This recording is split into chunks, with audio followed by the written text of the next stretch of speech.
മനുഷ്യർക്കും ജീവികൾക്കുമുള്ളതുപോലെ ഭൂമിക്കും ഹൃദയമിടിപ്പുണ്ട്.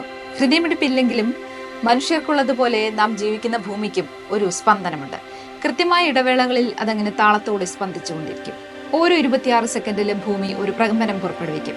1960കളുടെ തുടക്കത്തിലാണ് Jack Oliver എന്ന ജിയോഫിസിസ്റ്റ് അക്കാലത്ത് ലഭ്യമായിരുന്ന ഭൂകമ്പ ഉപകരണങ്ങൾ ഉപയോഗിച്ച് സീസ്മോഗ്രാഫുകളിൽ അസാധാരണമായ ഒരു സിഗ്നൽ ശ്രദ്ധിക്കുന്നത്, പ്രത്യേകിച്ചും അറ്റ്ലാന്റിക് സമുദ്രത്തിന്റെ ഭൂമധ്യരേഖയ്ക്ക് മുകളിൽ.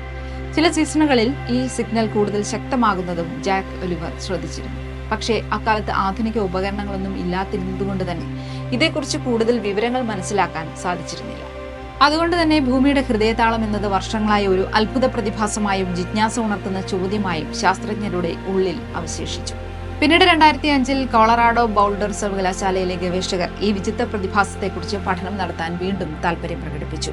കൂടുതൽ സെൻസിറ്റീവും അത്യാധുനികവുമായ ഉപകരണങ്ങൾ ഉപയോഗിച്ച് ശാസ്ത്രജ്ഞന്മാരായ മൈക്ക് റിറ്റ്സ്വോളറും സഹപ്രവർത്തകരും ഓരോ 26 സെക്കൻഡിലും കൃത്യമായി ഒരേ സിഗ്നൽ ലഭിക്കുന്നതായി കണ്ടെത്തി. ഇതിന്റെ ഉറവിടം പശ്ചിമ ആഫ്രിക്കയുടെ തീരത്തെ ഗിനിയ ഉൾക്കടലിലായിരുന്നു. പക്ഷേ ഇതിന്റെ കാരണം അജ്ഞാതമായി തന്നെ തുടരുകയാണ്. ഈ സ്പന്ദനത്തിന്റെ കാരണം വ്യക്തമല്ലെങ്കിലും പലതരത്തിലുള്ള സിദ്ധാന്തങ്ങളും ഇന്ന് നിലവിലുണ്ട്. അതിലൊന്ന് സമുദ്ര തിരമാലകൾ കരയിലേക്ക് അടിച്ചു കയറുന്നതിനെ കുറിച്ചാണ്.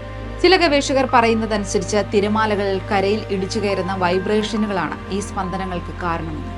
ഒരു മേശയുടെ അറ്റത്ത് തട്ടിയാൽ അപ്പുറത്തെ വശത്ത് സ്പന്ദനം അനുഭവപ്പെടുന്നത് പോലെയാണ് ഈ തിയറി. എന്നാൽ 2013 ചൈനീസ് ശാസ്ത്രജ്ഞർ നടത്തിയ കണ്ടെത്തലനുസരിച്ച് സാവോ ടോം ദ്വീപിനടുത്തുള്ള അഗ്നിപർവ്വത പ്രവർത്തനങ്ങളാണ് ഈ സ്പന്ദനങ്ങൾക്ക് കാരണമെന്നും പറയപ്പെടുന്നു. പക്ഷേ ഇതിനും തെളിവില്ല. അതുകൊണ്ട് തന്നെ ലോകമെമ്പാടുമുള്ള സീസ്മോമീറ്ററുകൾ ഇന്നും ഈ ഹൃദയമിടിപ്പിനുള്ള ഉത്തരം തേടിക്കൊണ്ടു.